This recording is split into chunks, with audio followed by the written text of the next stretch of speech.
Olá,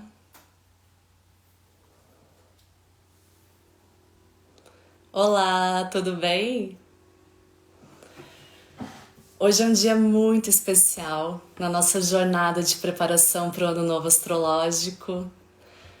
Hoje nós vamos saber mais sobre a Lua Negra Lilith com uma pessoa que eu admiro demais, que eu aprendo muito e eu tenho certeza que essa informação ela vai transformar muito a tua consciência sobre aquilo que você realmente deseja, o que você quer manifestar.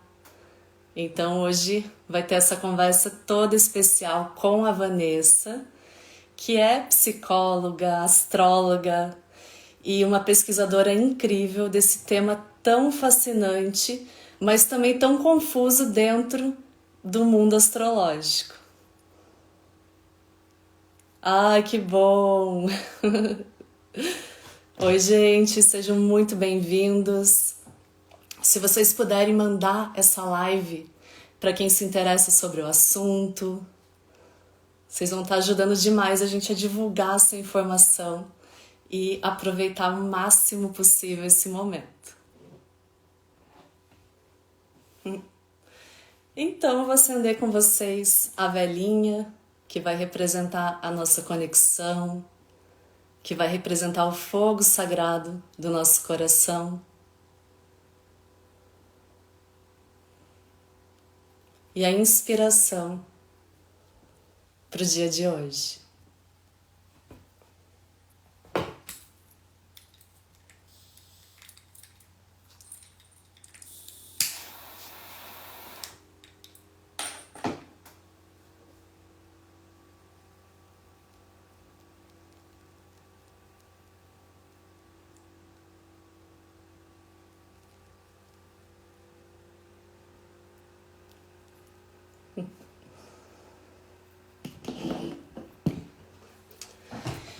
E eu quero que vocês vão mandando perguntas, tudo que vocês tiverem de dúvidas, porque a pessoa que vai estar hoje comigo, ela com certeza vai trazer muitas informações interessantes e vai poder estar tirando as dúvidas de vocês.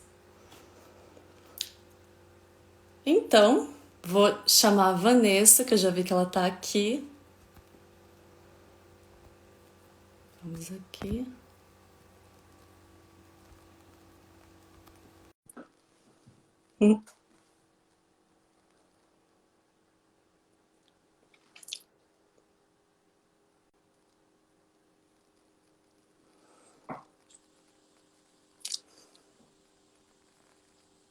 Olá, boa noite. Vanessa, que bom te ver! Prazer estar aqui contigo, Fernanda. Obrigada por ter aceitado esse convite. Eu acho que eu vou passar aí a vida te agradecendo, porque, assim, eu sou muito tua fã. O trabalho que você faz é excepcional. Ó, já quase me emociono. E Obrigada mesmo. prazer estar aqui contigo. E, Vanessa, eu queria saber um pouquinho de você, para você se apresentar, contar, né, quem é você, o que você faz. Certo. Então, bom, eu sou astróloga, né? Sou também psicanalista lacaniana e tenho assim uma trajetória na astrologia. Eu comecei a calcular, aprendi a calcular, né, mapa à mão quando eu tinha 14 aninhos, de 13 para 14 anos, assim. Então, isso já tem perto, em torno, na verdade, já cruzei os 30 anos, dessa data, né? Mas aí, realmente, assim, me profissionalizar, cair a ficha mesmo que eu seria astróloga, isso foi uns 10 anos depois disso, né? E só que eu já venho estudando um tanto, enfim. E aí, nessa trajetória, eu tive algumas experiências bem interessantes. Uma delas foi ser presidente da Central Nacional de Astrologia, né, da CNA. Participo de eventos internacionais, né, já há alguns anos, e então, né, sou uma astróloga internacional, né, me apresento meu trabalho em diferentes línguas, né, em diferentes continentes. Sou também membro, sou agente da Cosmic Intelligence Agency da Austrália, né, que é uma rede internacional de astrólogos. E, enfim, né, já trabalhei em 13 países diferentes. No Brasil também teve uma época que eu viajava, assim, também, né, de também conhecer algumas cidades. E em Rondônia eu tive a honra de fazer o primeiro curso de astrologia no estado de Rondônia, que foi, assim, muito especial.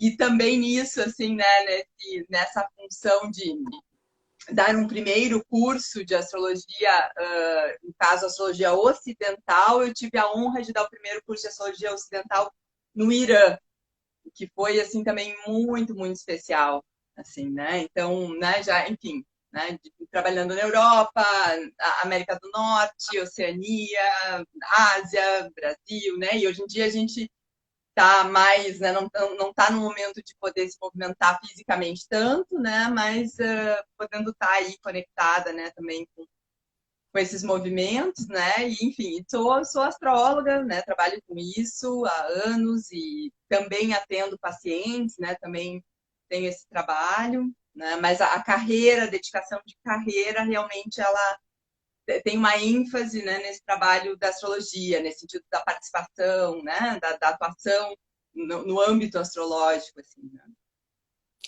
E o que te trouxe para astrologia? Ai, aí é uma pergunta, né, que vai lá atrás, assim, porque eu namorava já, assim, as estrelas, né, desde pequenininha mesmo. Literalmente, eu amava viajar de carro, por exemplo, de noite, né? E eu, por exemplo, meu pai colocar música romântica, e aí eu ia curtindo assim do lado da janela, né? Ia quietinha, eu amo as músicas e as estrelas, né? E também, enfim, né, o céu, eu sempre curti muito, assim, desde criança. E eu tinha já um apreço desde criança, até por revistinhas, almanaques, né? Eu lia muito, tudo que era revistinha, almanaque, que naquela época era muito, né? Tinha muito disso, assim, né? Então a gente, para ler algo de astrologia, eram essas revistinhas, almanaques e tal. Eu gostava muito disso, assim. E quando também ali em torno de uns 3 para 4 anos de idade, a minha mãe fez o meu mapa, né? Com um astrólogo argentino, na época, Juan. E eu não foi para mim, mas de alguma maneira, alguma coisa daquilo, ele deu uma orientação para ela que foi muito precisa para como ela trabalhar a relação comigo, que auxiliou muito, falou para ela incentivar muito a minha criatividade, ela me deu muito espaço para a criatividade, né? Então isso realmente assim se tornou um trunfo assim na minha vida, ter podido experienciar diferentes formas, né, de expressão artística. Aí melhorou a nossa relação também, né? Eu tenho Duane Ares, então essa foi a dica dele, né? Para melhorar a relação, né, da mãe com a filha e tal, dar espaço de criatividade. Então, e eu ser escorpião, meu sol em escorpião, eu sabia muito disso, assim, na minha infância. Eu sabia muito que ser escorpião, eu adorava já ser escorpião e tal. Então, eu tenho essas memórias, né, mesmo de ter infância do apreço pela astrologia. Mas foi quando eu estava ali de 13 para 14, passando um tempo na casa de uma amiga da minha mãe, assim, e ela era astróloga não profissional, mas fazia para ela, né, para as suas pessoas mais próximas. E ela estava fazendo uns mapas, assim, e eu cheguei, fiquei muito de olho, e ela quer aprender? Aí ela me ensinou a calcular, né? E eu segui estudando por gosto, por desejo mesmo, né? Por desejo de autoconhecimento, de compreensão das coisas da vida, das pessoas. Quando a ficha caiu, que foi a Tânia Hartmann, na época, Tânia Guimarães, do Rio Grande do Sul, que me quando ela leu meu mapa, assim, né? E quando eu tinha 12, a Graça Medeiros leu meu mapa em Nova York. E aí foi muito importante. Eu tive episódios, né, de astrólogos aparecerem na minha vida e me ensinarem coisas e tal. Foi a primeira vez que me leram meu mapa aos 12 anos e foi muito especial. Quando eu já estava, então, ali com 24, recém-feitos, prestes a entrar na faculdade de psicologia, fui fazer o meu mapa com a Tânia e ela disse: Ah, tu vai ser astróloga, guria. Um jeito bem gaúcho, né? Assim. E ela, né, disse assim: vai ser bom fazer psicologia, né? Vai ser astróloga e tal. E ali a ficha caiu, porque na verdade o desejo já existia. Eu me lembrei que 10 anos antes eu tinha sonhado com isso olhando para o céu e achava muita ousadia, achava que era uma coisa assim muito ousada dizer, né, eu quero ser astróloga. E aí quando isso veio, né, 10 anos depois de fora, a ficha caiu, assim, né? E aí eu me tornei profissional um tanto rápido, porque na verdade eu já tinha um certo estudo, né? E aí começou essa coisa de lendo, aí começou alguém fazendo questão de me pagar, porque afinal de contas, né? Então começou assim, né? Uma coisa que veio vindo e se apresentou na vida mesmo, né? Uau!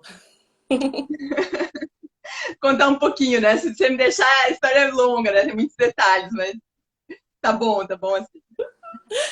E me interessa muito saber se você acha que a astrologia e a psicologia elas estão conectadas, porque eu também sou psicóloga e eu encontrei na academia muita barreira e, né, um certo até uma rejeição da astrologia por conta da psicologia. Como que você vê isso? Pois é, e tem mesmo, né? Isso tem mesmo, assim. E que acontece? O que eu vejo? Assim, que o astrólogo trabalha com o ser humano, né? O astrólogo trabalha com o ser humano fundamentalmente, salvo assim, porque mesmo se for ser astrólogo meteorológico, ele vai estar lidando com a variável, né, do humano também, né? De alguma maneira, né? Direto ou indiretamente. Então, né, se faz astrologia mundial, não adianta, né? Mesmo se a pessoa não quiser atender individualmente, tem um trabalho com o ser humano, tem uma necessidade de compreender o ser humano. E nesse sentido, eu acho muito importante para astrólogos estudarem algo de psicologia, né, de alguma compreensão do humano e do psíquico, né, da estruturação psíquica. Eu acho isso realmente muito relevante. Porém, precisa saber discernir o que é uma coisa e o que é outra. Né? E eu, quando eu estava fazendo a minha formação, eu tive esse cuidado assim de examinar, porque eu já estava trabalhando como astróloga, né, dessa forma, assim, que realmente eu fiz a formação junto, né, a formação oficial, né, inclusive de astrologia, né, eu fiz isso, o estudo formal, concomitantemente, mas eu me formei como astróloga antes, porque já vinha, né, realmente um estudo, mas eu também já tinha experiência de ter me tratado, quer dizer, né, então também cheguei na psicologia não crua, né? Eu tinha algo de experiência de tratamento, né? No outro lado, mas isso enriquece. E aí o que aconteceu foi quando eu estava fazendo meu estágio clínico, aquele ano eu suspendi minhas atividades com astrologia. Uma coisa que eu fiz, eu atendi só 2 pessoas naquele ano, por motivos muito específicos, e eu fui para o Sinage, né, na época no simpósio do Sinarge, porque era meu retorno de Saturno e se apresentou, e o meu professor, na época, o Clóvis Pérez, me disse aquele trabalho que você está querendo apresentar e tal, né? Acho que está na hora, assim, acho que até é o momento. E aí eu fui e apresentei a teoria de 4 e 10 que ele desenvolveu e que eu pude depois, né, participar junto com ele, né, de aprofundar alguns aspectos disso à luz da psicanálise, e foi isso que eu apresentei, né, essa leitura à luz da psicanálise.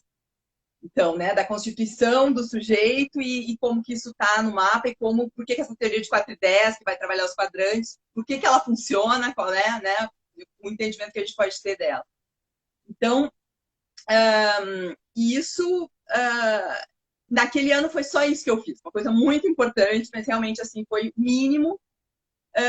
Por quê? Porque eu queria ali trabalhar o ser psicóloga, né? O que é o lugar, o que é a função de ser psicóloga. E aí eu trabalhei esse discernimento e ficou claro para mim que o conhecimento inevitavelmente vai contribuir, como qualquer conhecimento, né? Para um astrólogo ou para um psicólogo, qualquer conhecimento que você tem, se é de mitologia, se é de outra cultura, do que for, então, de matemática, vai contribuir, né? Uma coisa que está ali à tua disposição, né? Mas o que acontece é que a intervenção, a forma de intervir é distinta. E essa clareza que precisa ter quando está trabalhando, ou como psicólogo ou como astrólogo. Né? Então, eu cheguei nessa clareza e isso me deu um discernimento e uma segurança para o meu trabalho. que eu vejo que resguarda de algumas confusões que está sujeito, às vezes, né, fazerem, né, de às vezes um astrólogo querer tratar sem ter toda uma formação, às vezes estudou algo de psicologia, mas não tem uma formação para compreender melhor o processo de uma transferência, né, ou como que se desdobra naquele sujeito algumas intervenções. Então, um astrólogo precisa ter essa cautela, né, de qual é a função, ter a clareza de qual que é a função, como um psicólogo também, né? Então, assim, esse discernimento do que é a função. Uma mesma pessoa pode exercer as duas coisas, desde que tenha clareza do que é cada uma dessas funções, né? Então, e aí, bom, e a questão no meio, aí eu te digo que, assim, eu, em Porto Alegre, né, que foi onde eu me formei, tinha muita resistência realmente à astrologia, né? Muita. E quando eu me mudei para Florianópolis, eu experienciei uma coisa que era assim, tinha mais resistência às vezes à psicologia, algumas pessoas, e menos para a astrologia, né? Então foi interessante também observar isso, né, na cultura, né, da diferentes cidades. E então tem essas questões também, né, diferentes ambientes e tal, mas a gente sabe que existe, né, uma resistência. Porém, eu encontrei psicanalistas lacanianas em Florianópolis que não tinham problema nenhum com a astrologia. E até respeito, né? E, assim, de uma maneira que me surpreendeu, né? Como eu encontrei isso. E banquei me colocar dessa forma, inclusive em rede nacional, né? Numa TV de YouTube, mas uma TV enfim, assistida por um tanto de gente, que foi assistida por psicanalistas, que teve, né, uma reverberação, que teve psicanalista me procurando também depois disso, interessado no trabalho. Então, assim, banquei também isso, de sim, sou psicanalista e sou astróloga, né? Porque, de fato, tem algo, tem uma prática, né, de trabalho, tem um estudo, tem um desenvolvimento, estamos sempre aprendendo, né, em qualquer um desses caminhos. É uma vida de estudante eterno, né, qualquer um desses caminhos. Mas, bom, né, tem uma trajetória e é possível, sim, fazer um trabalho. Eu acho que enriquece muito o trabalho de um astrólogo conhecer, sabe? Poder compreender como é que se dá a estruturação psíquica mesmo, que é diferente de você só descrever e de você entender o que está operando ali e como trazer algumas coisas, né? Então, eu acho que contribui muito, isso seja da psicologia, seja da psicanálise, que é, né, assim, pelo o que eu sou atravessada, né, mais especificamente, contribui muito para o trabalho humano, né? Porque a psicanálise mesmo, né, ela pode se expressar em diferentes áreas, na verdade, de atuação, né? Se a pessoa tem, como a psicologia também, enfim, né? Então, compreensões que a gente possa ter do ser humano que vão contribuir, né, em outras áreas também. Muito legal. Você foi falando e eu fui vendo o caminho que você foi abrindo, porque é essa abertura de caminhos, né? Então talvez você lá atrás era mais fechado.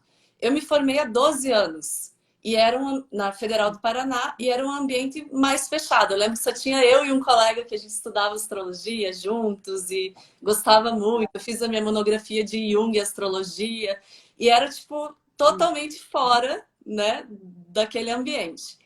Hoje em dia, muitos alunos me procuram para fazer relações entre a psicologia e a astrologia. Então, eu sinto que o movimento que você fez, né, e que a gente fez lá atrás, hoje ele tem muito mais um ambiente propício para estar usando as duas mais próximas, né?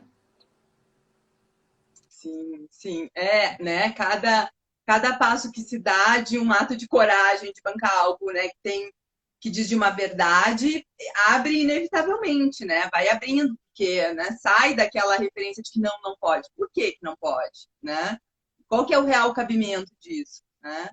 Então, que bom que hoje em dia já tem, né, uma fluência melhor.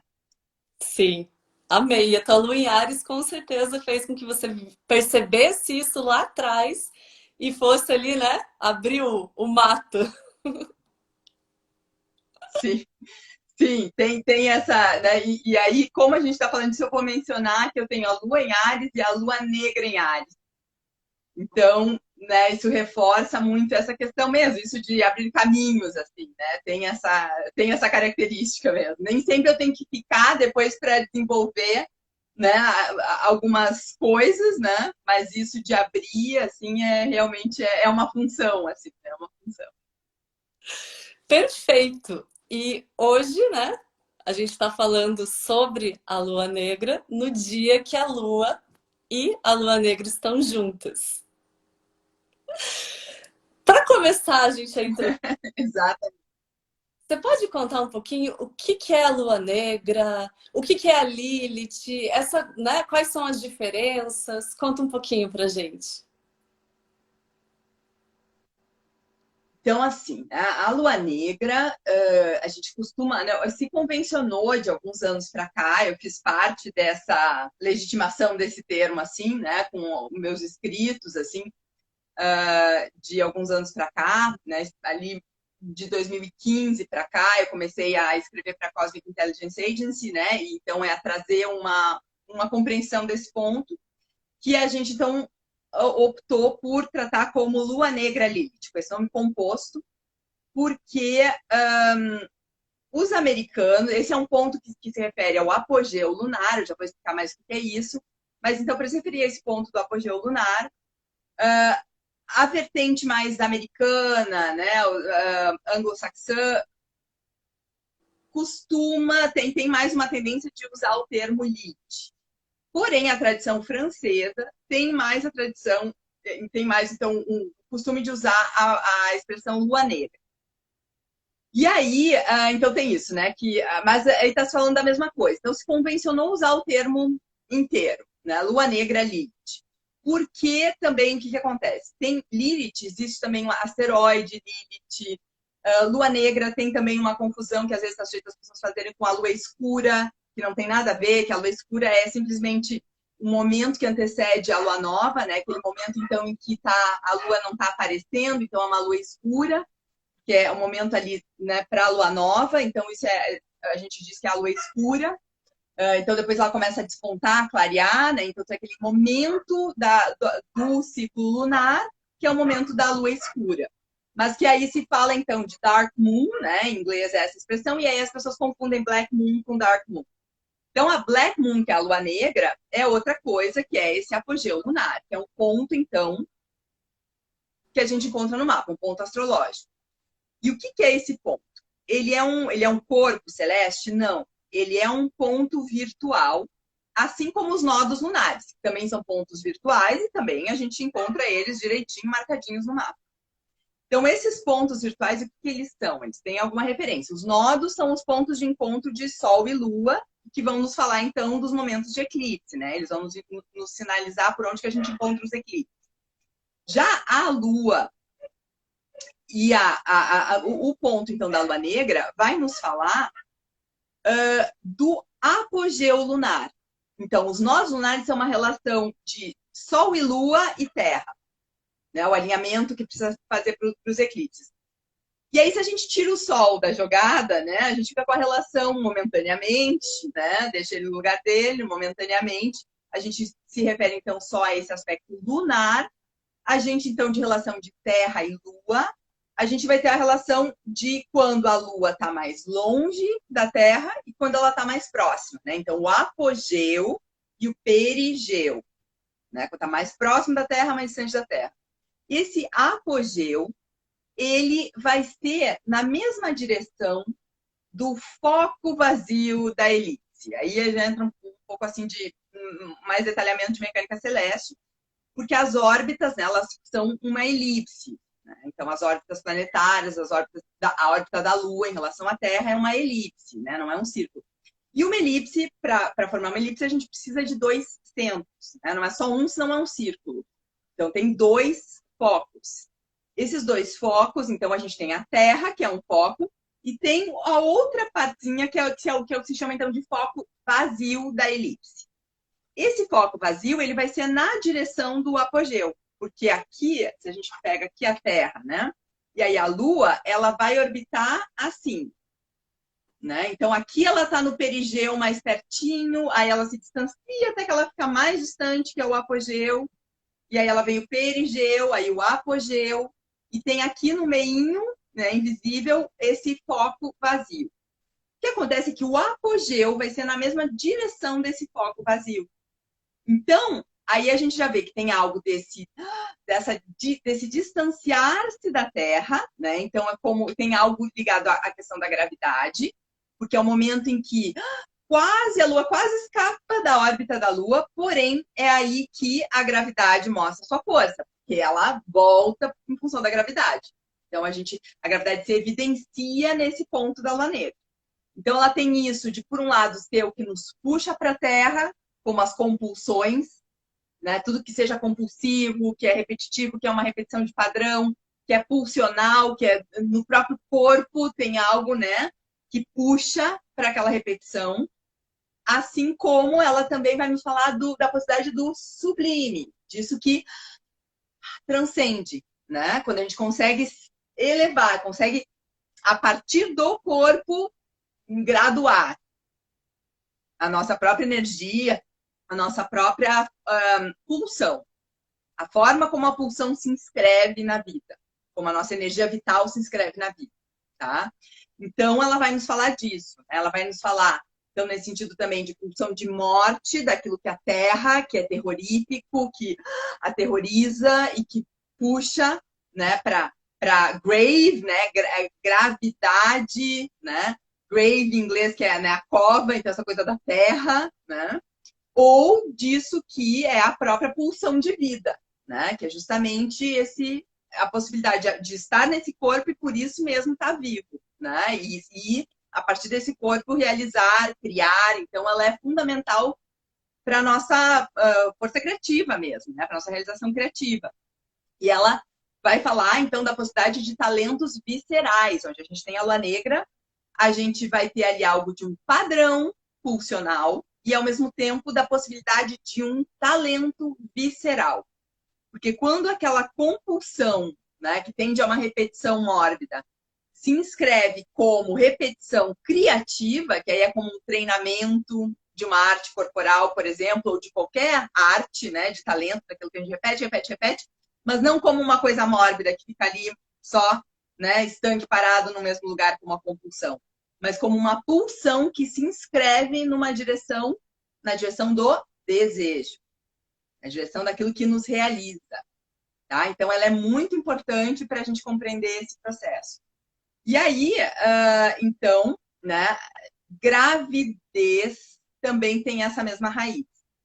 A lua negra fica em um signo, esse ponto do apogeu, tá? Então, a gente imaginando esse elipse aqui, aí aqui, digamos, está a lua negra, esse pontinho do apogeu. Ele vai rotando pelo zodíaco. Então, ele fica dentro de um mesmo signo durante 9 meses, que é o tempo de uma gravidez.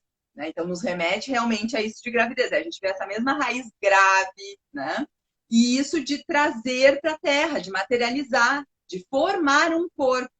Então, ela tem muito a ver com isso. Ela é também essa nossa memória celular, da formação desse corpo dentro do útero.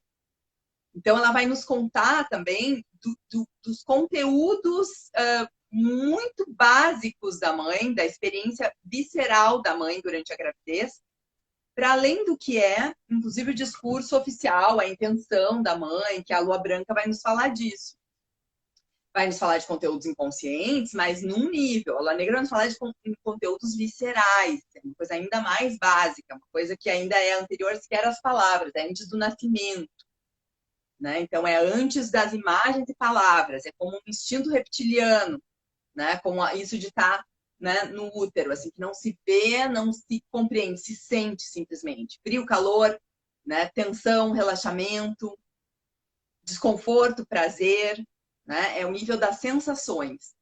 Então, e que aí, em psicanálise, a gente relaciona ela ao real, ao registro do real, tá? Que aí é, né, tem toda uma complexidade para a gente falar disso, mas é a isso que remete a esse registro do real.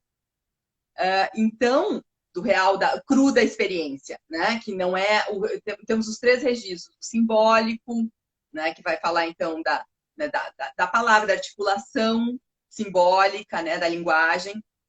Temos o imaginário, que vai dar, então, a possibilidade de então, visualizar, né, um corpo e aí dar nome a esse corpo, mas a vivência desse corpo é esse real cru da carne, de estar num pedaço de carne que é o corpo. Né? Então, a lua negra vai nos contar dessa dimensão. E quando ela é tocada no mapa, ou no céu, né, no coletivo, ela vai estar nos contando que tem algo dessa visceralidade, desse nível mais básico, que está sendo mexido de alguma forma. Né, e que tem algo aí que está sujeito a desestabilizar, inclusive, a nos remeter, né, a algo desse terror de quando, né, como uma criancinha que ainda não integrou todas as partes do corpo e sente as diferentes sensações e não sabe ainda dar nome para isso, sente um aperto na barriga e não sabe, aí precisa, né, receber um nome, isso é fome, né, o que é isso no meu pé? É frio, né, e o que é isso? Isso é conforto, é carinho, né, então mas é esse nível bem primitivo, né? Bem básico. E que, ao mesmo tempo, para as coisas mais sublimes, a máxima realização, ele precisa estar integrado. Né? Porque é na carne, é na encarnação que se evolui. Né? A evolução se dá na carne. Então, precisa dessa dimensão para algo se efetivar, se realizar. Então,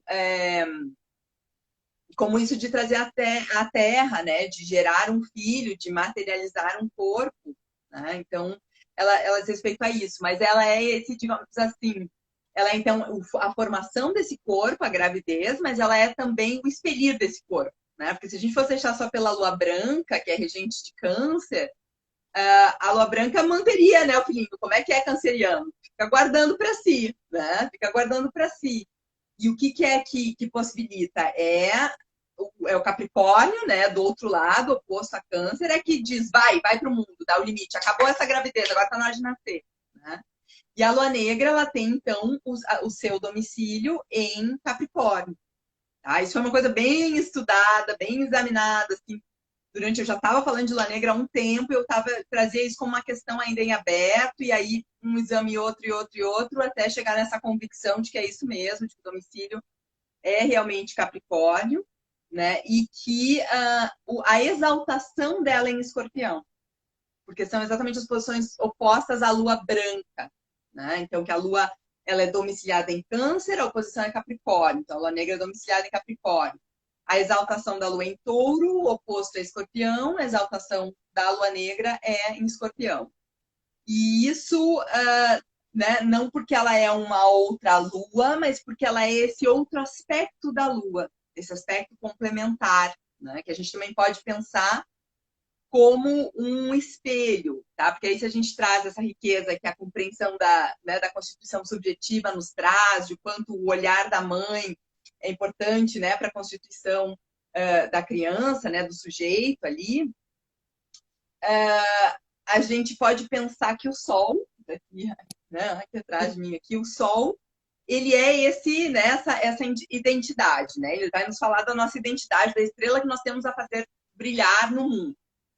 Porém, né, ele é dessa ordem fixa, lógica, né? O Sol, ele é assim, ele é um ideal de eu, né, para a gente vir realizar, fazer brilhar essa estrela.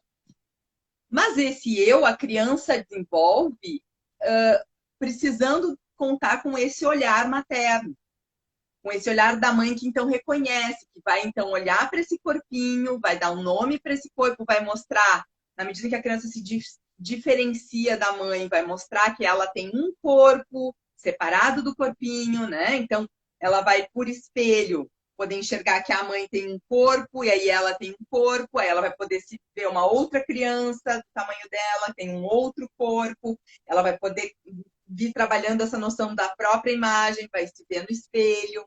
Aí a mãe vai dizer, olha o Joãozinho ali no espelho, né? E tal. Então vai juntar o nome para esse corpo e aí vai integrando as sensações. E o olhar, então, da mãe de reconhecimento é muito importante para transmitir isso de você é o sol, é o rei, né? Ou a rainha. E aí o que acontece é que o que acontece? A lua branca ela é como o sorriso da mãe. Mas a lua negra é o brilho no olho, é a pulsão inscrita, né? Porque não basta assim a mãe ser, assim, ai, que lindo meu filho, sim, mas na verdade ela não está presente ali, por exemplo, digamos, né? Se a mãe está atravessando uma dificuldade, que não está conseguindo né, dar conta daquele momento da maternagem de uma maneira assim tão plena, ela está sujeita a não, né? Então, precisa a mãe estar presente funcionalmente também, não é só sorrir, mas transmitir esse calor, né? Transmitir esse brilho no olho, esse calor no abraço, né? Então, a lua negra é isso. E aí, como é que a gente também pode pensar isso, né? Para refletir o eu, né, do sujeito. A lua reflete para nós o sol, né? A luz solar. E é essa também, então, a função da lua, da mãe. E aí, esse espelho, a lua negra, vai ser, então, o aço desse espelho. Essa dimensão mais pulsional, essa dimensão do real, que a gente pode então pensar também como esse aço do espelho, porque um espelho, para refletir uma imagem, ele precisa do cristal, né, cristalino, esse cristal que então vai dar o reflexo, porém ele precisa também atrás desse cristal de um metal escuro, de um aço, de um metal escuro, para dar profundidade à imagem, que é como isso do brilho no olhar, do calor, né, na transmissão na hora do sorriso da mãe. Então, quando a lua negra está integrada na nossa vida, quando a gente está mais integrado com ela, a gente tem essa integração funcional, a gente tem essa força vital, né, junto ali. Então, e é um ponto que não pode ser desconsiderado, porque ele realmente é vital, né, é a nossa força vital. Né? E é um ponto que, se não for escutado, chia, né? Ele precisa, é uma dimensão da gente que também precisa de respeito, de atenção, de consideração. Eu não falei muito da Lilith, se você quiser que eu fale agora da Lilith. Ah, eu quero tudo. Tô até sem fôlego, assim, porque antes de eu conhecer teu trabalho, eu sempre via a Lilith como, né, aquela coisa que ninguém quer lidar, aquela coisa que pode derrubar você, um lugar que é perigoso ir. E quando eu encontrei o teu trabalho, eu vi esse oposto complementar, que é uma coisa que você também não vive sem.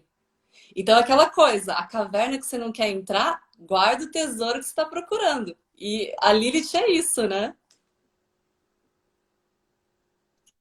Pois é, então, né? A Lilith tem essa complexidade, né? Esse aspecto, porque a Lua Negra tem isso, né? Ela é uma dimensão que ela está sujeita a ser terrível, né? Disso de terra, de terrorífico, né? De aterrador, né? Ela está sujeita a ser quando não está integrada, né? E aí, na mitologia, a gente tem essa referência de Lilith, né? E que é uma referência ocidental, que vem, né, do judaísmo, como uma outra mulher, né? Como se fosse então a mulher original, né? Então a Lilith é a mulher original, a primeira, e que daí ela não se comportou adequadamente.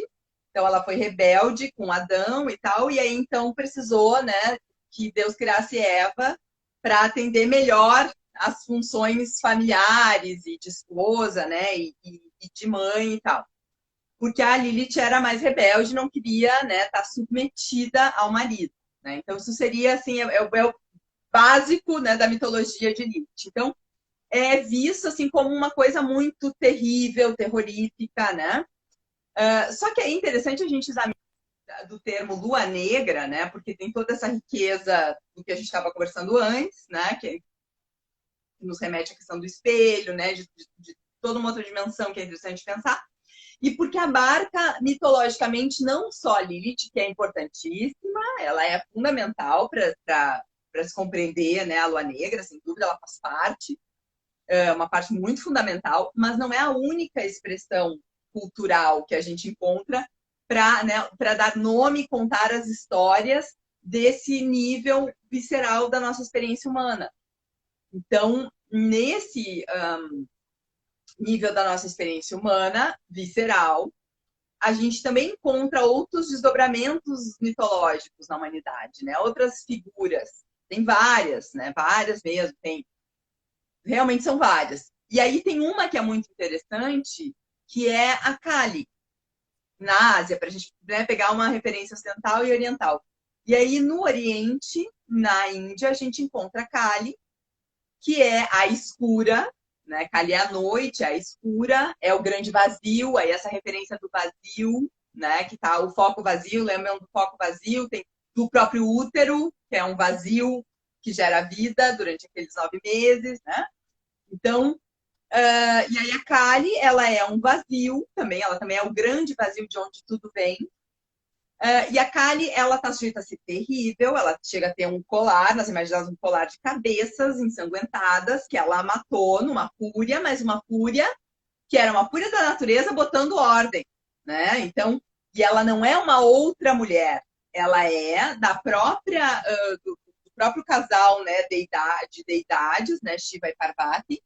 Ela é um desdobramento da própria Parvati quando o Shiva não a está respeitando, não está respeitando o poder criativo do feminino. Então ela vira Kali, e aí o Shiva manda os seus exércitos, né, para segurá-la, e ela corta as cabeças. Por quê? Porque ele cortou a cabeça do Ganesh, seu filho. Porque ele chegou, né, e tal, o homem voltando de viagem e tal, e cortou a cabeça dele, porque ele não sabia que ela tinha gerado esse filho enquanto isso, né? E aí ele viu aquele estranho, cortou a cabeça do Ganesh. E ela, ora, como não, né? Se rebelou contra aquilo, né? Se revoltou contra aquilo. Para quê, na verdade? Mas para restituir o equilíbrio, né, na natureza, no caso. E aí o que acontece é que ele, nessa fúria dela, é quando lá pelas tantas ela vence ele na batalha e ele diz, tragam, ok, tudo bem, vamos devolver a vida para o menino, tragam uma cabeça, primeiro que encontra de um elefante, aí ele cola a cabeça de volta, dá vida de novo pro Ganesh, né? E aí ela volta a ser Parvati, a bela, serena, tranquila, devota esposa, né? Porque foi restituído o respeito ao feminino, né? Então, assim, essa integração, então, né, de lua negra e lua branca, porque a lua negra é uma parte da própria órbita lunar, é uma parte da própria lua, né? Não à toa a lua tem isso do lado escuro da lua, né? O feminino tem isso. Então, essas nuances que a gente pode ter uma compreensão mais integrada e que a referência da Lilith, ela é útil, ela é importante, não é que a lua negra não esteja sujeita a ser terrível, ela está sujeita a ser terrível, mas é importante ter, é um pouco como a questão dos próprios nodos, né? Que eu mencionei antes, nodos lunares, esses pontos também virtuais. Quando eles eram, os eclipses eram vistos só de uma maneira com medo, né? Só pelo medo, o que acontecia? As pessoas só tinham pavor dos eclipses, né? E era um terror do qual não se tinha como escapar, então tinha que só se esconder deles, enfim. E aí, o que acontece, né? Segundo Mourão, um astrônomo brasileiro, o que ele diz? Que a ciência começa com os eclipses.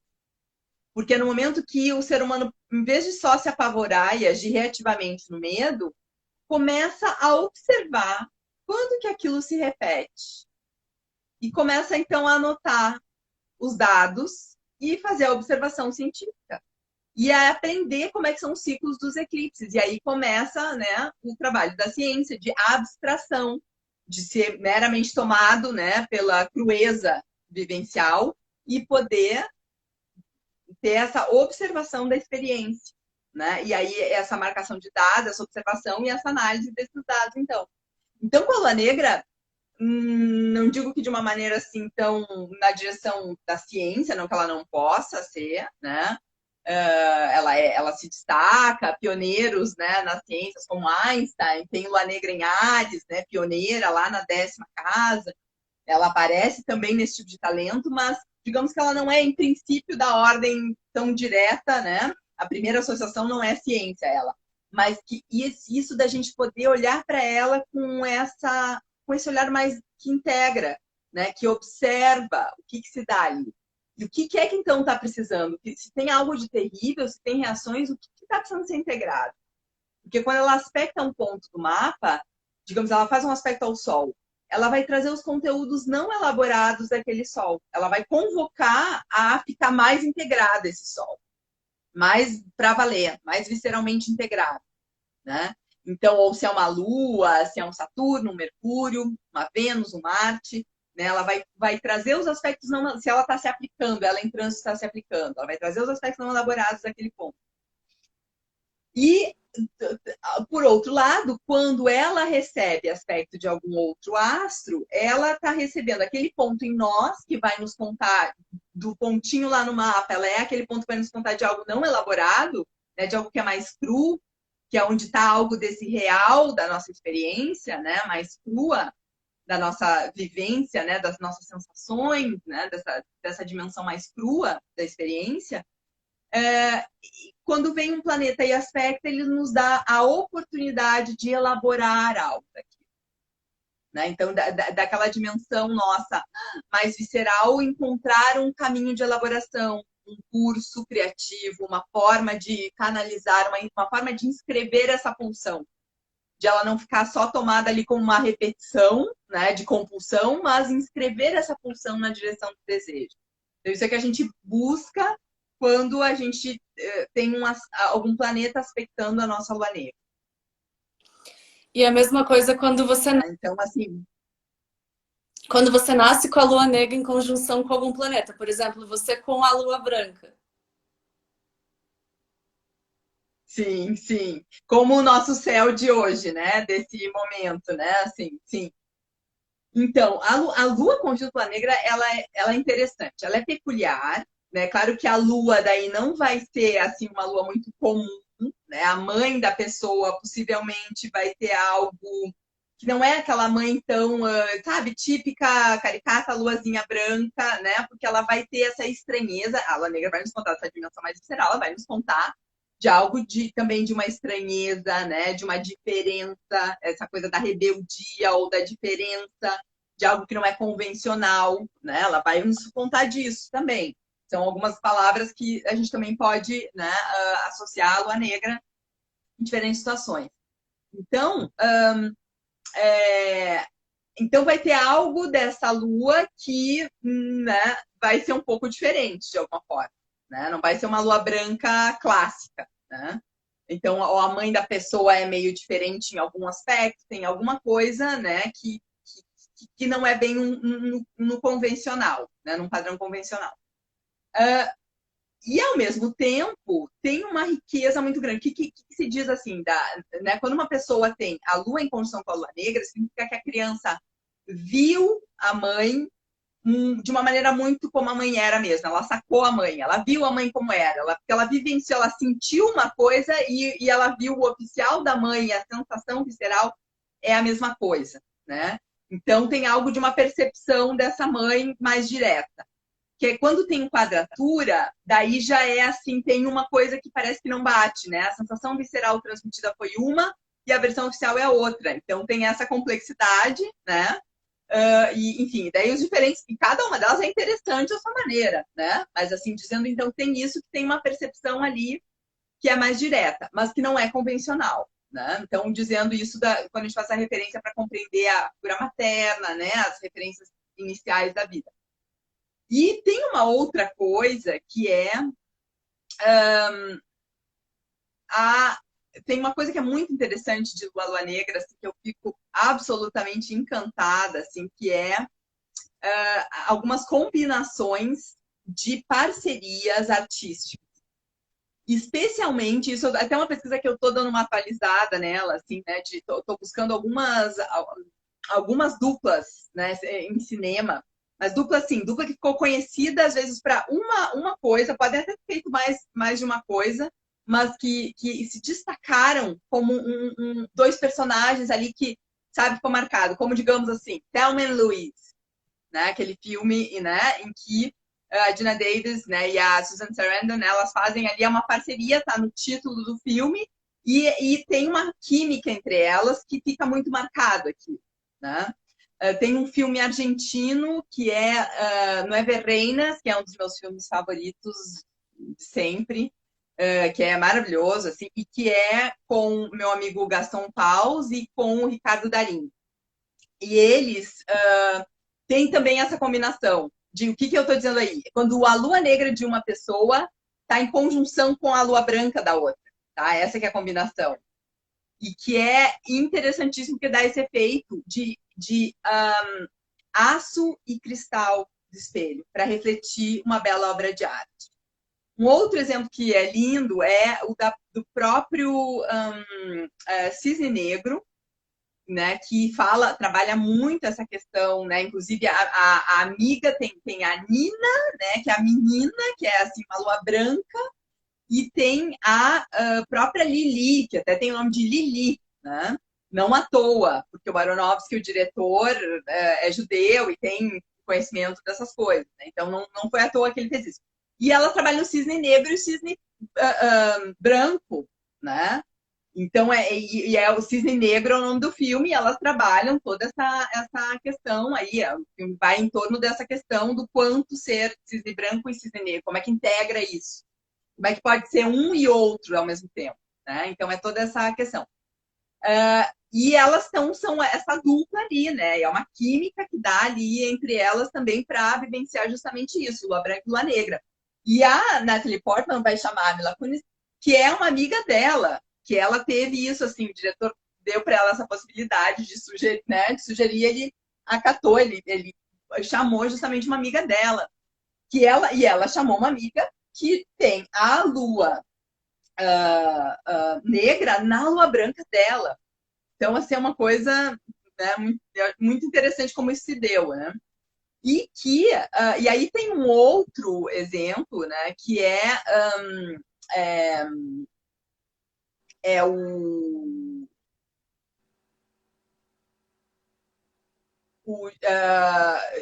Jean-Paul Belmondo e a Ana Karina, num filme do Godard, né, e que eles também têm essa liga, né? Em filmes do Godard, né, mas tem assim, Pierrot Le Fou, então tem uma liga que também se dá e que marca também na história, né? Marca o cinema. Então tem essa combinação desses, né? São alguns casos assim que eu acho muito interessante. E o que isso nos ensina? Né? Por isso que daí, quando a gente estava, inclusive, combinando aqui, tinha a possibilidade de 2 dias, né? E aí você falou que queria falar da Lua Negra, e aí eu disse, bom, mas então acho que tem que ser outro dia, porque o outro dia é a conjunção de Lua e Lua Negra. Porque dá essa potencialidade criativa. Dá essa potencialidade criativa. Dá essa possibilidade de aço e cristal para refletir obras, né? Para refletir, para poder dar esse espelho que integra imagem e pulsão, né? E aí pode então refletir algo de significação. Então é realmente tem uma combinação aí muito interessante né, que para a gente observar no céu, né, em sinastrias, né, e tal. E muito nesse sentido criativo mesmo, tá? Ele pode, em alguns casos, romanticamente, né, em casal, tá? Mas às vezes em casal dá mais assim quando pega sol e lua negra, sabe? O sol, a lua negra do cara com o sol da mulher, né? Porque daí ela né? O eu dela é a própria lua negra, mas também a lua também pode dar, né? Mas o que assim, eu vejo muito esse destaque da expressão criativa, de uma marca que se dá quando aquelas duas dão uma química, porque no caso do Gaston Pause e do Ricardo Darín, né, eles são também uma dupla, entende? Eles são uma dupla nesse filme, totalmente recomendo, lá no Everreinas, e eles são uma dupla de malandros, assim, na cidade e tal, mas que dá uma química ali de atuação que é um filme que marca a Argentina, assim, ele fica muito, as pessoas, sabe, gravarem, assim, as falas, assim, né, o filme é todo muito bem feito, mas tem uma química que se dá. Foi o único filme que esses dois atores argentinos super destacados não se encontraram em nenhum outro filme, mas aquele ali ficou marcadíssimo, sabe? Faz pensar num e lembrar do outro, entende? Porque dá essa marca criativa, né? Então, são algumas coisas, né, a dizer. E aí, se a pessoa tem a lua negra, vai ter algo, né, da necessidade de integrar isso. E que quando aí precisa ver que signo né? Vai destacar, vai enfatizar algo do que é a expressão criativa que a pessoa tem, né, para realizar ali. Eu tenho uma amiga que ela tem as duas luas em peixes, né? E aí a lua negra e a lua branca em peixes. E ela trabalha muito, ela é muito habilidosa com as artes visuais mesmo, assim, ela faz desenhos, pinturas de rosto, sabe, assim, desenhos incríveis, assim, ela também trabalha de várias maneiras, ela faz roupas, mas trabalha muito né, com essas imagens piscianas, essas imagens que alteram, né, que abrem uma outra dimensão de sonho, assim. né? Então, um talento bem pisciano, né? Com essa química, né? Assim. No meu caso é Áries, então tem essa coisa, né? De um pioneirismo, de um abrir caminho, né? Tem essa pegada, assim, né? Aí, claro, aí você vai ver a casa, etc. Vai ver também o que rege, né? Então, assim, no meu caso, rege a casa do exterior e da carreira, né? Então, tem isso de fato, né? E eu me tornei uma especialista internacional em Lua Negra. E a carreira, né? Tem algumas pessoas conhecem do meu trabalho isso, né? Tem outras coisas que eu trabalho, mas isso se destacou, né? E está na minha função, meu trabalho, isso, né? Porque a Lua rege essas. Então, é isso que a gente precisa ver também. Quando a Lua Negra está em conjunção com algum planeta, algum outro ponto astrológico, a gente precisa ver, né, que tem aquele input, tem aquela contribuição ali da Lua Negra para aquela dimensão. Né? Então, vai ter algo de uma visceralidade, né, dessa dimensão de Lua Negra de alguma maneira ali, né? Naquela casa, né? Que vai estar ligada àquele planeta, ou aquele astro. Uau! E a lua negra e a Você Vênus? pergunta e eu acabo falando um monte de coisa, né? Qualquer coisa você me diz aí. Tá demais. E a lua negra e Vênus? Porque, né, parece que Lua Negra e Vênus. Oi? não, parece que também tem algo interessante nesse encontro, né? Tanto no mapa quanto em sintonia. Claro, claro, claro, claro. Então, Lua Negra e Vênus, o que acontece? A Vênus, ela é o nosso querer, né? Ela é o nosso desejar, ela é o nosso atrair, né? Porque ali no par Marte-Vênus, o Marte é o ir à conquista de, mas a Vênus é o desejar, é o que atrai, né? O desejo, e aí por isso eu atraio o que eu desejo, de alguma maneira, né? Então, e o Marte já é o ir à luta pela minha vontade. Então, eu quero isso, então, né? Eu vou à conquista. E a Vênus já é essa atração. Então, é justamente o querer. Né? A gente pode pensar muito a Vênus como isso, como querer. Quando a Lua Negra está conjunto com a Vênus, está sujeito, às vezes, falando em primeiro momento natal, né? Mapa de nascimento. Está sujeito a um boicote, porque esse é o detalhe. Então, aquilo que eu falei da estranheza, né? No caso da Lua, quer dizer, se tem algo disso que é não elaborado, né? Isso que puxa para a Terra, o que a gente pode ver? Que às vezes está sujeito ao quê? Como se a pessoa não pudesse querer. Como se tivesse, às vezes, tá sujeito a um boicote ao seu querer, quando tem aspecto de Lua Negra e Vênus, tá? Quadratura tem uma coisa de, assim, de dar muito, assim, de boicotar mesmo seu próprio querer, assim, sabe? Tentar destruir aquilo que mais deseja, né? Pelo próprio medo de achar que não vai poder, né? Então, assim, né? De que vai ter uma impossibilidade, né? Essa coisa do não elaborado da Lua Negra, de ficar como que, né, aterrado, né, aterrorizado e achar que não vai poder, então boicotar. Mas quando integrado, quando se encontra alguma via por onde buscar essa integração, por alguma experiência da vida, por alguma ação concreta criativa, né, por algum trabalho que se faça ali de uma certa cura ou de uma canalização, de uma inscrição ali, né, então dessa função, é um potencial de um querer muito forte. O segundo querer super forte é uma Vênus-Plutão, né? Que dá uma intensidade para o querer, certo? Mas o primeiro é a Lua Negra-Vênus. É um querer muito forte. E a Lua Negra tem isso do materializar, né? Do dar corpo. Então, ela tem essa capacidade de materializar as coisas. Ela vai nos falar disso. Por isso que é tão importante a gente cuidar das dimensões dos fantasmas, entende? Dos fantasmas, né? Que estão sujeitos a estarem marcados ali naquela lua negra, porque ela materializa. Então, assim, né? Então, por isso, só que aí ela tem uma dimensão de materializar no sentido disso, da realização de uma obra de arte belíssima, sublime, né? Esses casos que eu referi são casos de química sublimes, que algo que vai para além da combinação ali daqueles dois atores, né? Ou atrizes. Então, cada um no seu estilo, no gostos diferentes, mas a gente reconhece que tem ali uma química que se dá, que tem uma coisa que rompe, né? Vai para além. Então, a Vênus, quando ela, né, quando integra essa lua negra em Vênus, é um super querer, uma capacidade de atração visceral, né? Se a Vênus é a atração, aí, então realmente fica assim de muito potente. E dá uma pegada, né, para o aspecto do feminino com isso mais né, dá uma pimenta, né, dá uma pimenta para Vênus, né? E é muito interessante, ao mesmo tempo que a Vênus dá como que dá para essa dimensão visceral um encanto também.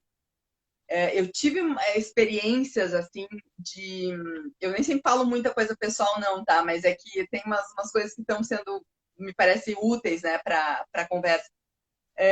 Que eu tive já, eu experienciei um retorno de Lua Negra conjunto Marte. Ou o retorno anterior ao mais recente. E o mais recente eu tive ela com conjunção com a Vênus. E que foi muito diferente. Assim, eu estava, de certa maneira, um pouco meio que, né, naquela lembrança daquele Marte, tinha sido Marte Urano, tinha sido muito forte, muito importante, especial, assim, mas eu estava um pouco. E aí, quando chegou, eu me deparei, claro, e aí, claro, né, era Vênus, não era Marte, mas assim, eu me deparei com, sabe, uma coisa que eu tive uma epifania com uma árvore de frondosa, florida, assim, uma epifania, eu fiquei assim completamente embasbacada, assim, com aquela árvore, assim, naqueles dias, assim, né? Não lembro bem se era a véspera do retorno, muito próximo ali do dia exato, no meio do retorno, assim, era uma visceralidade, mas uma coisa assim que era feminina, sabe? Que não era, né? Porque com Marte para uma lua negra em Ares, né? Só incrementa, né? Foi assim, eu abri muitos caminhos naquele momento, assim, eu era chamada, assim, e pai, abri aqui, abri ali. E aí, quando veio com a Vênus, era uma outra coisa, era uma coisa que misturava sim, era Ares, mas era com Vênus, tinha uma entrega ali junto, sabe? Então tem essa coisa desse, né? A Vênus é dessa ordem do feminino, né? Só que dá esse encanto para a visceralidade da lua negra, sabe? Dá esse embelezamento para a visceralidade, né? Então tem uma complexidade muito interessante, assim, bela, né? E que precisa cuidar é a questão, né, de não boicotar o seu querer, mas justamente de integrar isso, né? E e no caso de sinastria, né, vai dar essa liga, quando tem aspecto de lua negra com a Vênus, né, de uma pessoa e a lua negra de outra, em casos, né, de relacionamento romântico, né, de amor, de desejo, dá essa liga, dá essa química, né, de se encantar com a árvore frondosa, assim, né, dá esse tipo de liga. Que demais! Uau! E 2021 é o ano de Vênus, e até por isso que eu tô perguntando. E queria falar um pouquinho com você contar pra gente sobre como que a Lilith vai entrar em trânsito esse ano, o que que ela vai ativar, quais são os momentos importantes e como que a gente pode estar usando isso da melhor forma possível, refinando, né, nossos desejos, nossos quereres, usando essa força poderosa de alinhamento. Então, pois é. E aí tem assim uma questão bem importante, assim, que a gente está nesse momento com a lua negra no céu em touro, né? Ela está regida por Vênus. Então, as nossas Vênus estão sendo mexidas. A gente estava no ano passado, a gente passou todo o início ali da pandemia, desde final de janeiro até outubro, final de outubro, a gente estava com ela em Ares. Então, o Marte foi super ativado. Então, cada um respondeu aquele primeiro momento, né, dos lockdowns, todo o enfrentamento, né, com o processo da pandemia e tal, o 2020, né, o histórico 2020, de acordo com o seu Marte, né? Então, assim, luta ou fuga de acordo com Marte, né? A gente reagiu instintivamente de acordo, porque ela é esse instinto de sobrevivência, tá? Ela é essa pulsão de morte ou de vida, ela é o próprio instinto de sobrevivência, né? Por isso que ela é anterior à própria sexualidade. Ela é fundamental na sexualidade, porque é justamente essa força básica, mas ela é anterior, né? Então, é o próprio instinto de sobrevivência. Então, todos nós reagimos de acordo com os nossos mares. Se a gente for olhar, o signo, né, a posição do nosso Marte, a gente regiu cada um como seu Marte. Aí ela cruzou para Touro, 21 de outubro. E aí começou a pegar a Vênus. Aí começou a pegar isso de o que eu quero. O que eu quero e o quanto que eu banco que eu quero. E aí começou a ativar as Vênus. E aí, por exemplo, se é uma Vênus mais encrencada com isso de se permitir desejar, pegou nisso, pegou no medo de, eu vou querer, mas aí eu não vou ter, aí eu vou me ralar, eu vou morrer. Eu vou querer, eu vou morrer. Aí não, aí, né, vai ser mortífero, né, que seria, né, um tipo de fantasia, de uma Vênus, então, né, não, isso vai ser, né, mexido pela lua negra, né? Então, não, mas então, e aí, o quanto que a gente banca o querer? Ou é uma Vênus mais confortável, é uma Vênus que está mais bem situada, né? Mas a gente está respondendo mobilizados visceralmente está ativada em nós a nossa Vênus. Né? Então, a gente está respondendo a esse período pela Vênus. Esse eu estou me referindo ao nó do médio, tá? Porque daí tem a questão do nó do médio ou nó do oscilante, mas o oscilante ele oscila muito, então ele é, né? Ele é interessante, ele tem a sua função, mas aí a gente tem que entrar numa outra dimensão, tá? O principal é o nó do médio, que é esse que fica 9 meses certinho, né? Num signo. E ela fica, então, até 18 de julho em Touro. Ela vai conjuntar a Lua, a Vênus né, vai conjuntar a Lua Negra no dia 2 de maio, tá? 2 de maio. Então, já que a gente está falando disso, né? Então, é o momento que ela conjunta a sua regente. É importante, né? Quem está sendo a dispositora, né? A dispositora é o astro que rege aquele signo onde está o ponto. Né? Então, ela está em Touro, está sendo regida pela Vênus. A dispositora é a Vênus. Então, a Vênus está destacada nesse período. Tanto as nossas natais, como a Vênus no céu, ela está com essa pegada de lua negra. Ela tá com a chave da lua negra nesse momento. Ela que está ela está hospedando a lua negra. Então ela está com esse poder extra, né? E ao mesmo tempo esse desafio extra. Né? Tá mexendo nisso, no que a gente quer, nas relações, nos desejos.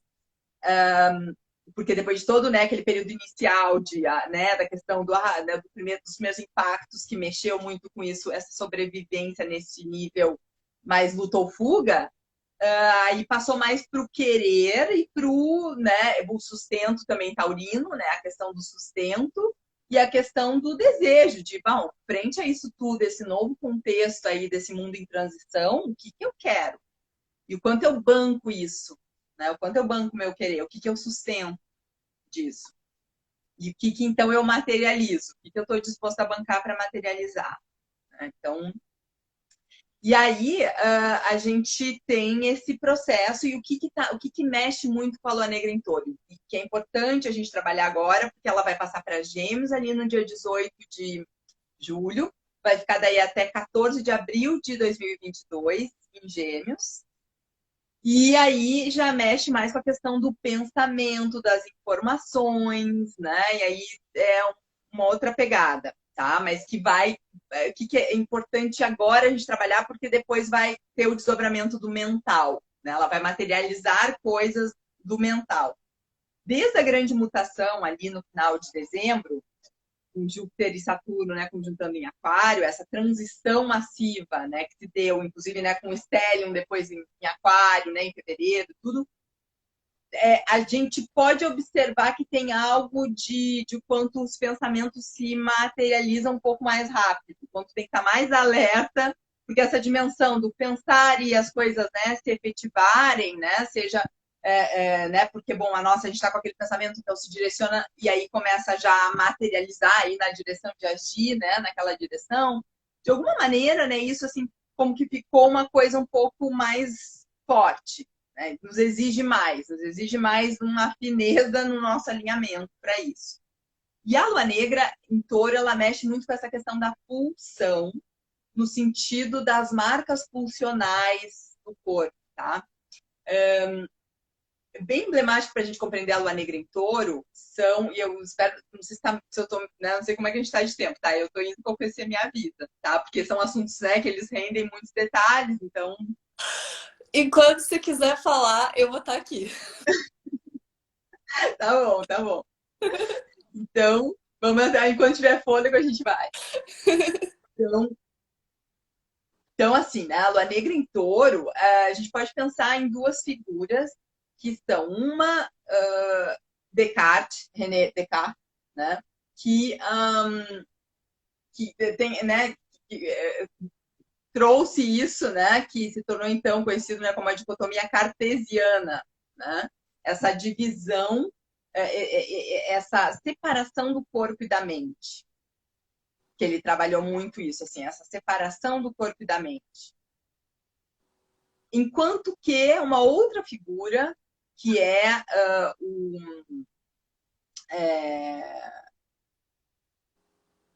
o Reich, tá? William Reich, que trabalhou justamente a observação dos efeitos da relação do psíquico com o corpo, né? Com o somático. E como que isso se dá? Como é que isso se... Como que... Aí, o que ele foi observando? Que a força vital, né? A energia pulsional, sexual, né? A força vital em nós, que ela, então, né? Ela tem, digamos que, não falando exatamente as palavras dele, mas, né? Explicando a lógica, né? Que ele apresenta um pouco nas minhas palavras, né? Então tem isso do mapeamento, né, da pulsão, a gente diria em psicanálise, né, o mapeamento da pulsão que vai marcando pulsionalmente, o que para cada um vai marcar, né? A pulsão vai marcar mais aqui, vai marcar mais aqui, né? Os caminhos por onde a pulsão passa e se inscreve em nós e vai pautando esse caminho da pulsão dentro de cada um de nós. Como é que é nossa energia vital, né, sexual, é marcada por que caminhos, né, em nós. E aí a gente pode, então, pensar nisso, né, no corpo. Como, e aí o que vai, palavra dele mesmo, as couraças dos pontos de repressão, onde a energia, então, erótica, né, ficou retida, né, reprimida, e algo ali, então, como que trancado. E a importância de liberar essa energia, de encontrar, né, um fluxo mais saudável para essa energia, para justamente um florescimento do ser. Aí já minhas palavras de novo, né? Então, o que acontece? Ele trabalhou nesse sentido da liberação, né? Mas nessa relação. Não numa coisa de que o corpo é uma coisa e a mente é outra, mas de que o que está no corpo inscrito, aquilo que está, digamos assim, uma repressão que mantém a pessoa, sei lá, mais assim, aquilo tem um efeito também psicológico, entende? Tem uma coisa que está junto, né? Que por um lado veio do psíquico, mas também esse corpo assim está reforçando uma certa posição psíquica, né? Uma certa maneira de ir lidando com as coisas, né? Nesse nível subjetivo. Então, que trabalhar, então ele desenvolveu, né, algumas coisas e outros a partir dele, né, desenvolveram algumas coisas de como vir trabalhando com a bioenergética e tal, ou técnicas para liberar a partir do corpo, trazer essa libertação também psíquica, subjetiva. Né? Então, como isso, digamos assim, trabalhar o que é, né, liberar aquela energia que tende a reter ali para poder, então, a pessoa estar mais plena. Então, é interessante poder pensar, né, nessas coisas, porque a Lua Negra em Touro, ela ou marca essa dicotomia, que é muito essa questão de com os cuidados, né, que sim, né, é preciso cuidar da saúde, é preciso reforçar o sistema imunológico, é preciso, né, saber lidar com esse contexto atual, mas a ênfase em que se dá para uma desconexão do corpo, né, que é preciso ter muita atenção com isso. Porque também isso de que não toca em ninguém, não toca, né? Normalizar que uma criança nunca veja um rosto e aprenda muito a ficar só tapada, tem algo que para o pulsional e para o psíquico não é bom isso a longo prazo. Então precisa se buscar formas de lidar com isso. Né? Então, o que está marcando o nosso corpo? E que efeitos psíquicos isso tem? Né? Então, por exemplo, aquilo do termômetro, né, na entrada de um supermercado, precisa ser como uma arma na cabeça, então a pessoa tem que ir lá e dar a sua cabeça, ou pode ser no braço? Pode ser no braço, que a pessoa estende ali o braço. Não é uma coisa muito mais serena, né, pro bichinho, que todos nós também somos bichinhos sobreviventes, é uma coisa muito mais serena para o nosso, muito mais harmônico psiquicamente, né? Você receber ali né, do que ou ter que você fazer assim para alguém, tum, apertar uma pistola, né, na direção da testa, né? Quer dizer, se tem alternativas, né? Por que precisa, né? Como é que a gente marca isso? Então, é como que é um período em que essas questões vêm, entende? Como é que a gente trata disso? Porque o ser humano precisa também de toque, né? Precisa também, né, dessa dimensão. A gente está, né, através muito tudo, né, através da internet. Como é que a gente também acolhe esse corpo numa dimensão física, né? Como é que é a importância também dessa dimensão para nós? Como é que a gente dá conta dessa dimensão nesse contexto, né? Então, é preciso também a gente ter uma consideração com isso. Como é que o nosso corpo está sendo marcado, né? Como é que é poder dar uma atenção para essa dimensão de alguma maneira? Importância que isso tem. E também as questões de padrões, traumas, compulsões marcadas no corpo de cada um na sua história, entende? E que é um momento muito rico, e ali, justo na grande mutação, tinha também a conjunção da Lua Negra com Urano, então era um momento pulsional muito forte de liberação, mas que, assim, era muito forte, tinha também o Marte quadrado, Plutão, então não era um momento de brincar com esse tipo de coisa, né? Assim, que é uma coisa muito forte mesmo, mas que veio como essa possibilidade, essa marca de quanto esse ciclo é enorme, que é a grande mutação, né? Estamos falando aí de um ciclo de 200 anos, e quanto nesse processo, né, que a gente está nesse ingresso aquariano que marcado, né, nessa conjunção, o regente de Aquário é Urano, e ele estava conjunto com a Lua Negra. Então, nos fala de como esse período que nós estamos vivendo agora, seja os 20 anos do ciclo menor de Júpiter e Saturno, ou o ciclo de 200 anos menos da grande mutação, tem algo aí da importância de como é que a gente articula corpo e mente, como é que a gente articula o físico e o digital, né? Como é que a gente articula o orgânico e o tecnológico. E aí tem algumas encrencas, alguns desafios que a gente vai ter que lidar nesse processo, né? Então, assim, e de ter muita atenção com isso mesmo, né? Porque tem alguns setores da sociedade no mundo que vão na direção de como se pudesse digitalizar tudo, né? Começar a digitalizar o próprio ser humano, né? Abstrair a nossa organicidade. E não é por aí, como, por exemplo, né, algumas tentativas de manejo das questões climáticas por tecnologia, em vez de pegar e resolver que a gente precisa ter mais atenção com a natureza mesmo, mais respeito com a natureza, né, mais integração, que é possível, que existem formas possíveis de se viver mais integrado, né, sem, não é abrir mão de todo o desenvolvimento de objetos, mas é como fazer isso de uma maneira mais sábia, né? Existem formas, né, quando se quer. Então, toda essa questão, entende? Como é que a gente integra natureza e tecnologia? Como é que a gente integra isso? Porque a tecnologia, ela nos traz maravilhas, a gente está aqui podendo falar por causa dela, mas ela também precisa ser articulada com respeito à nossa organicidade, porque a gente também está aqui porque a gente tem corpo. Se a gente não tivesse no corpo, a gente não estava aqui, né? Não adianta só a tecnologia, precisa estar também no corpo. Então, é essa questão que está muito posta, né? E que a gente está agora ainda vivendo esse período dessa lua negra em touro. E que está marcada na grande mutação, ali em conjunção com Urano, regente da grande mutação. Tá?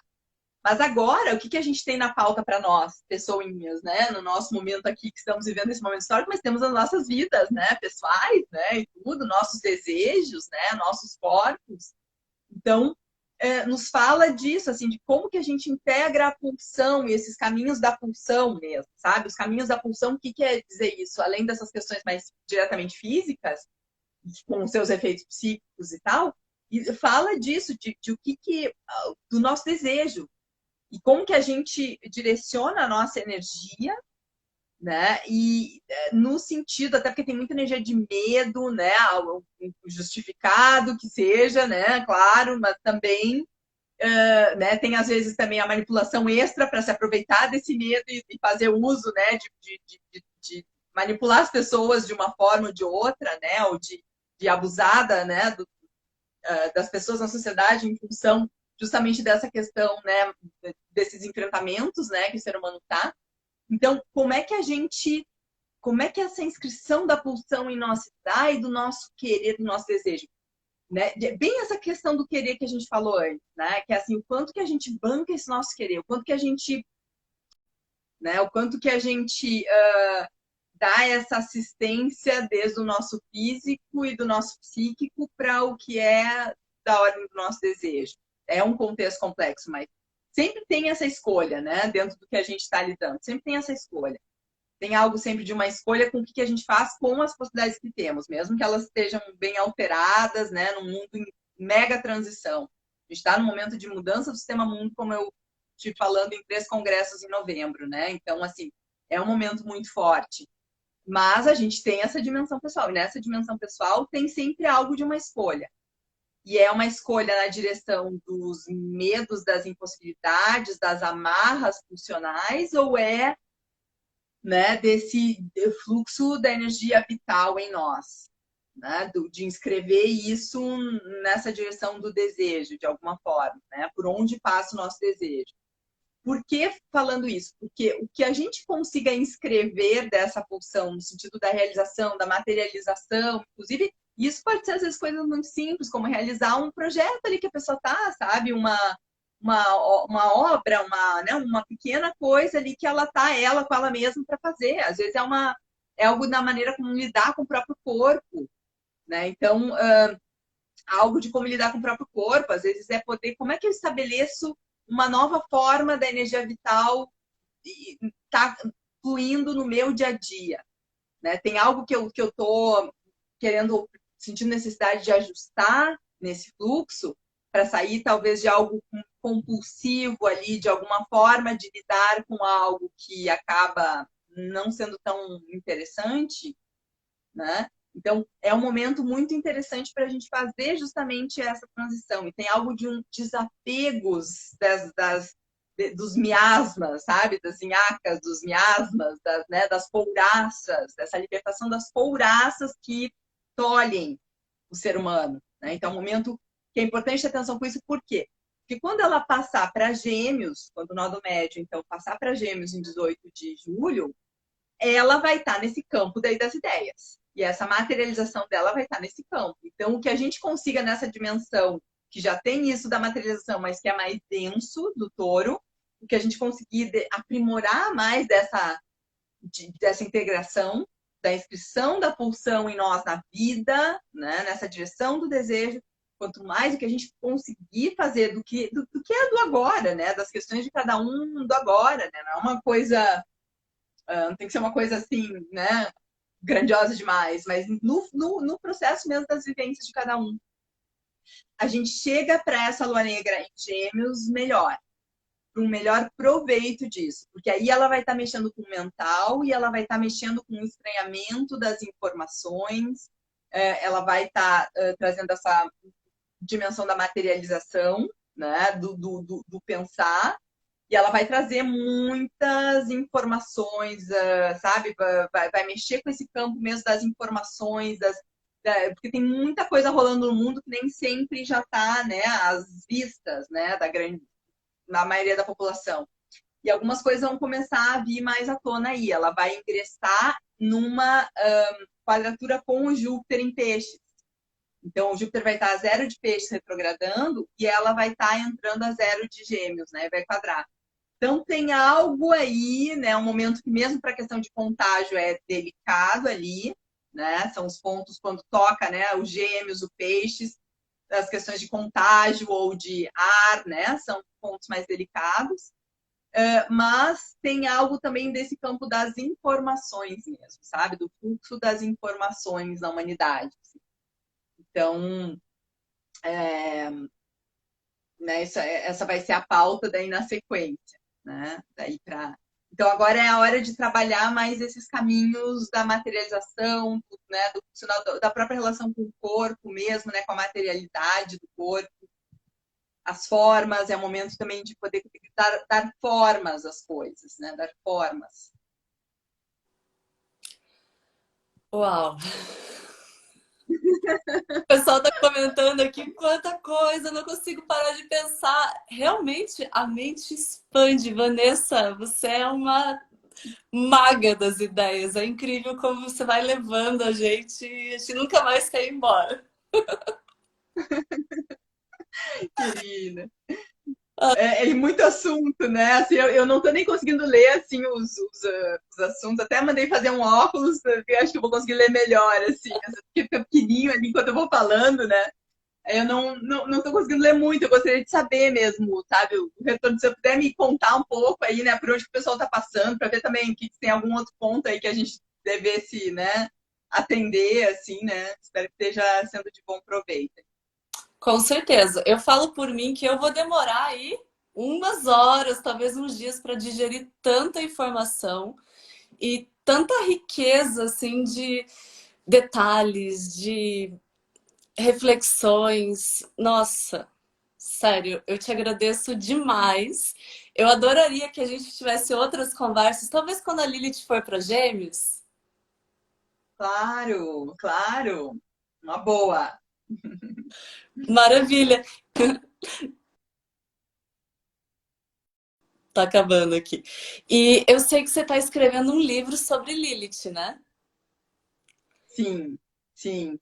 Exatamente. O livro que né, eu pensava inicialmente, tá, que ia ser né, mais simples e tal, e estou uns anos né, com esse processo, mas na verdade, por um lado também está sendo muito bom, porque na verdade desenvolveu tanto de lá para cá, né? De lá para cá eu já tive trabalhando com ela em diferentes países, coletando mais informações, né? E, e renovei também a listagem né, original que eu tinha de exemplo, né, que eu já tinha feito um estudo um tanto extenso, mas eu renovei essa minha lista, então, né, vendo mais aspectos, então até essa minha lista mesmo, né, das combinações de cinematográficas de sinastria de lua e lua negra, né, também incrementando. Então, o meu desejo, pela palavra que eu dei no ano passado, é de que ele venha esse ano até o final do ano. Né? Mas o meu foco principal, na verdade, é essa qualidade que ele está ganhando, sabe? Com essas pesquisas que eu estou fazendo. Mas tem hora que tem que nascer, né? Não dá para também para ficar esperando muito tempo, né? Então, espero que até o final do ano eu realmente assim consiga efetivar ele. Assim, porque tá vindo. O bom é que ele está bem chegando. Acho que tem tudo a ver com Gêmeos, né? Entrou em Gêmeos, eu acho que o filho nasce. Eu acho que realmente é muito interessante, assim, porque algumas vezes eu fiquei observando isso, e vai vir com quila negra, né, esse bichinho, mas eu acho que sim, eu tenho essa impressão que ele tá ganhando mais cor, tá começando a ficar assim, tá, né, até porque eu tenho outras coisas também para fazer, né, então tem que inteirar essa aí para tocar ficha também em outros assuntos.